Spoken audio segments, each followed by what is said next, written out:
Goiânia, 13 de setembro de 1987. Era domingo e os amigos, Wagner e Roberto, perambulavam pelo centro de Goiânia, onde hoje é o Centro de Convenções. Na época era o Instituto Goiano de Radioterapia.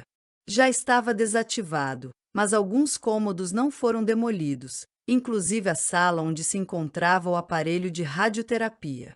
Os amigos, ao entrar no antigo prédio, se deparam com a máquina, similar a um aparelho de raio-x, procuram por algo de valor e localizam no cabeçote uma peça super pesada, maciça, superior a 100 quilos de chumbo.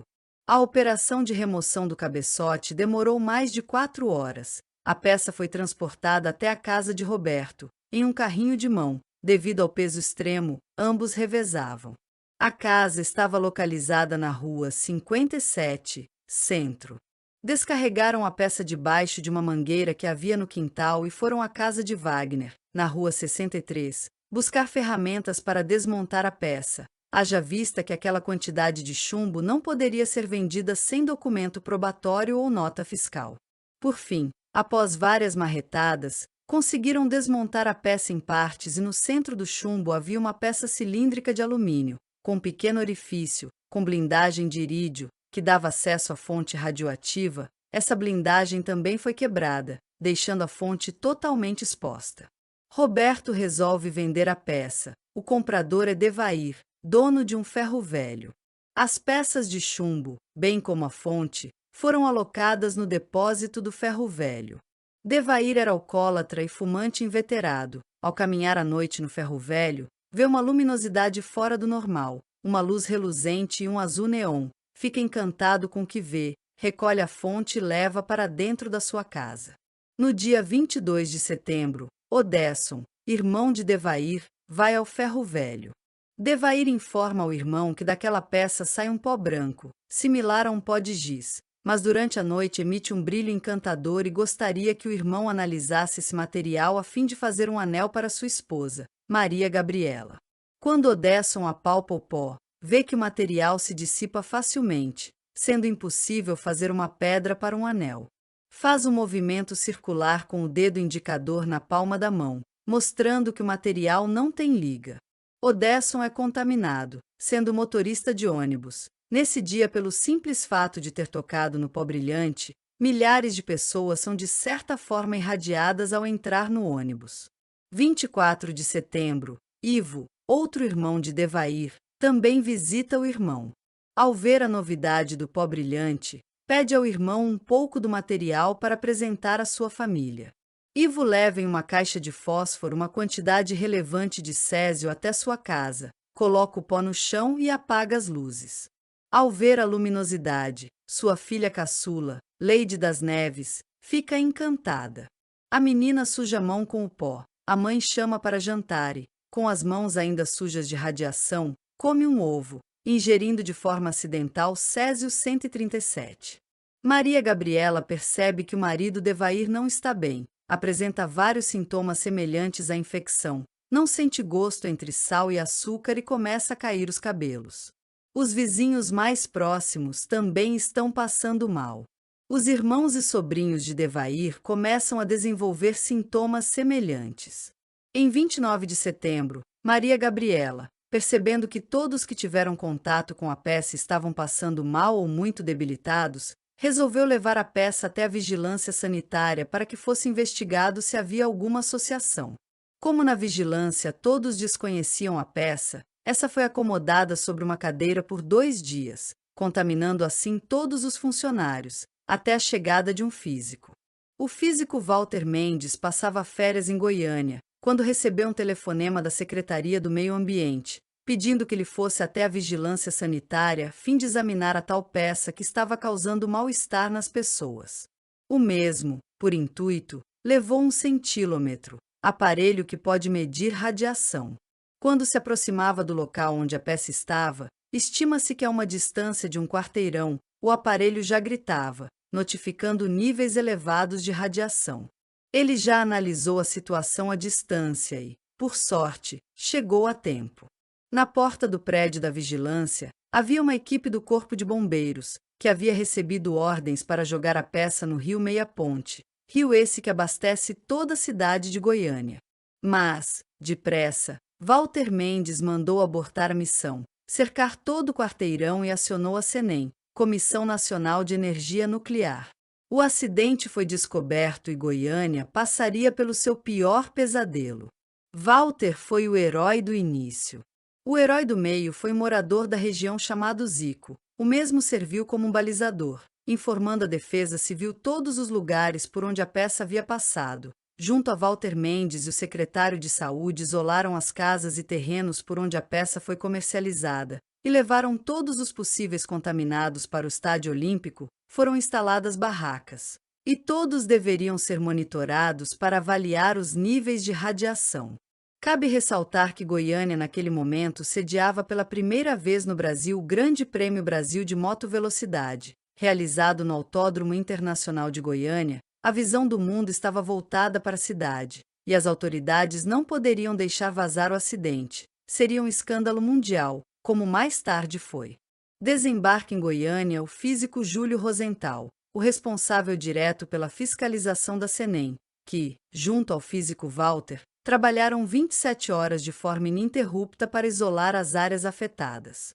Rex Nazaré, presidente da CENEM, desembarca em Goiânia e começa uma operação de guerra.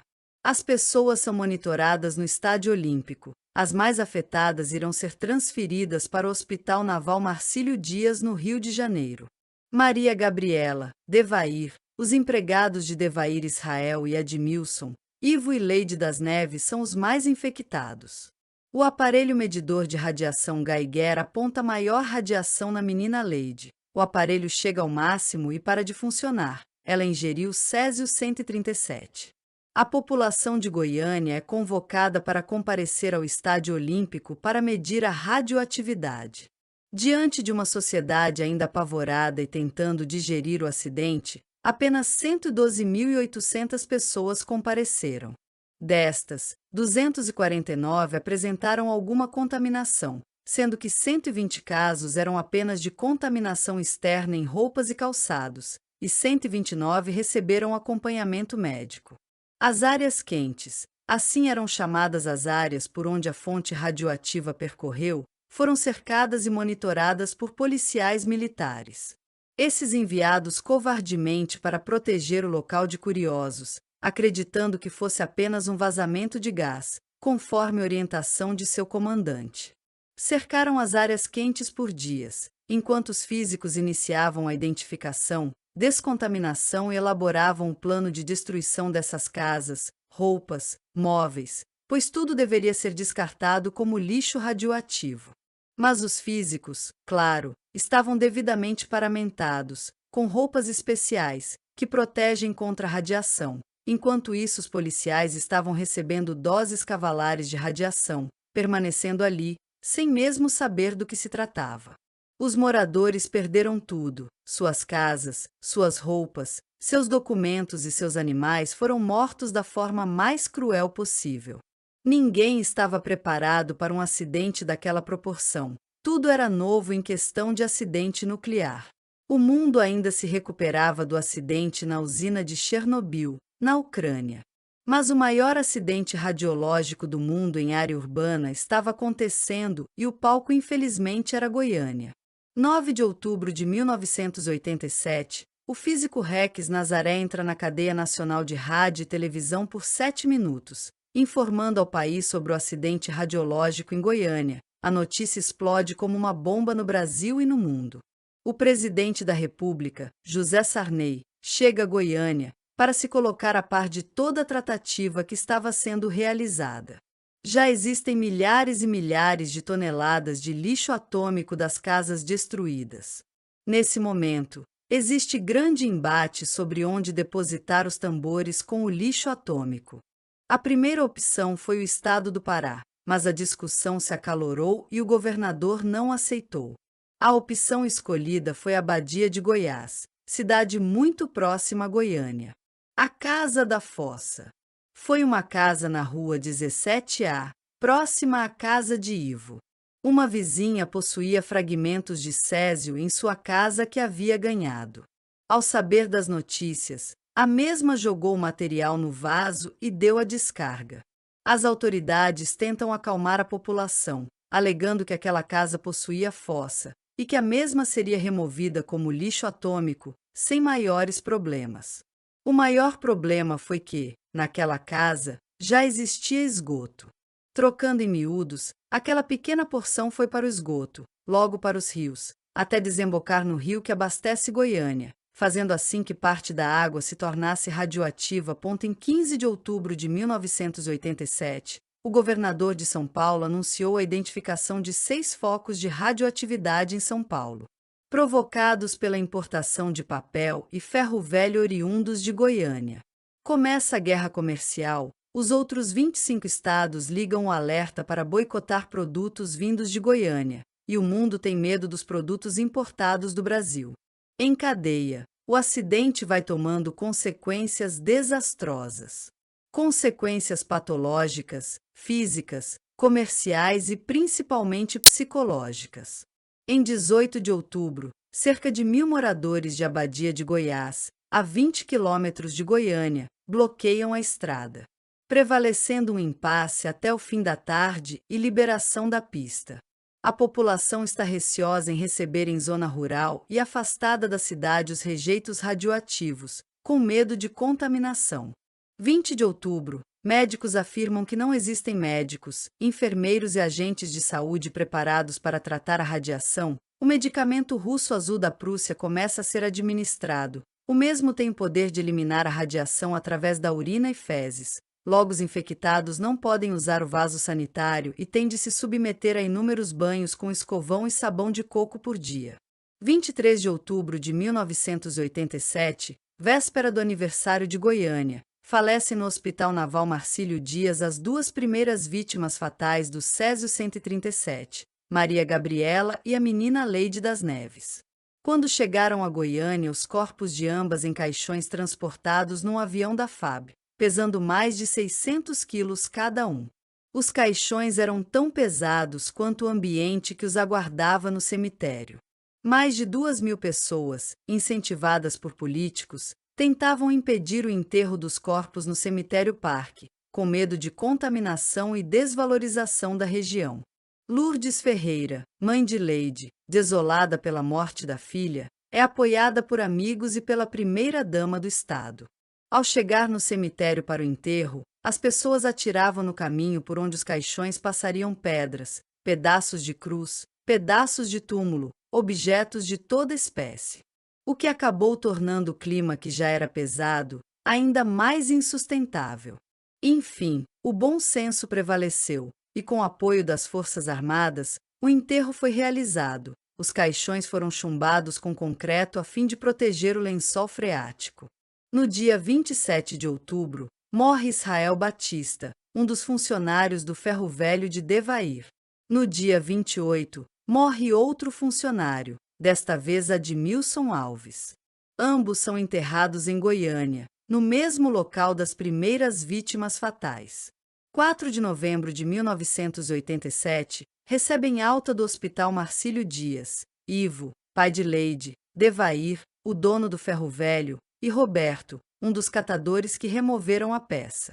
O tratamento seria continuado no Hospital do Inampes, hoje Hospital Geral de Goiânia, no setor oeste.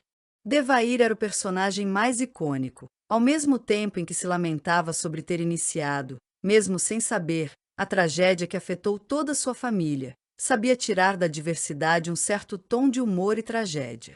Chegando a Goiânia, o mesmo informou que faria greve de fome, caso a atriz Beth Faria não viesse visitá-lo. O mesmo era um grande fã da atriz. Era um pedido um tanto quanto inusitado, para a situação e para a tragédia velada que ainda estava acesa, mas, para surpresa de todos, Beth Faria, num gesto de humanidade, se fez presente em Goiânia, conversou com Devair por uns 10 minutos, emitiu palavras de apoio às vítimas que ali estavam e retornou ao Rio. Em 18 de novembro de 1987, foi promovido um show no ginásio Rio Vermelho em Goiânia, onde compareceram vários artistas, em prol de desmistificar a visão de não turismo à cidade e aceitação e compreensão da dor dos goianos. Estiveram presentes os cantores Elisete Cardoso, Moacir Franco, Oswaldo Montenegro, Alceu Valença e o apresentador global Chacrinha. Eventos como esses eram primordiais, pois a cidade já estava sendo descontaminada, agora era preciso descontaminar psicologicamente a população. As casas por onde a peça que continha Césio 137 estavam completamente destruídas, e uma espessa camada de concreto sobre os lotes, esse que pelo menos nos próximos 300 anos, não é recomendável qualquer tipo de fundação ou construção. Casa de Roberto na Rua 57, Casa de Devair na Rua 26 e Casa de Ivo na Rua 17. Cerca de 200 técnicos da Senem deixam Goiânia e retornam às suas cidades. Em uma última homenagem, vestem camisas escritas Uamu Guanhá. Em 1988, é criada a Funleide, Fundação para dar apoio em assistência à saúde física e psicossocial das vítimas.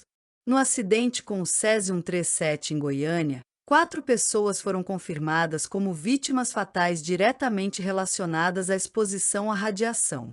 Além disso, outras pessoas morreram nos anos seguintes em decorrência de complicações relacionadas ao acidente, como câncer e outros problemas de saúde. A Associação das Vítimas do Césio 137 estima que cerca de 104 pessoas morreram até 2012 devido às consequências do acidente. As vítimas do acidente com o Césio 137 em Goiânia recebem pensões especiais do governo estadual, com valores reajustados ao longo do tempo. Atualmente, existem 2 valores principais. Um para aqueles que sofreram radiação superior a 100 rad, que recebem R$ 1.908, e outro para os demais beneficiários, que recebem R$ 954. Além da pensão, as vítimas também têm direito à cobertura do Instituto de Assistência dos Servidores Públicos do Estado de Goiás, IPASGO, e recebem atendimento no Centro de Atendimento aos Radioacidentados, CARA. Agradeço a todos que assistiram a esse vídeo, espero ter ajudado, ou pelo menos matar algumas curiosidades, e se puderem me ajudar e se inscreverem no canal e curtir o vídeo. Desde já obrigado!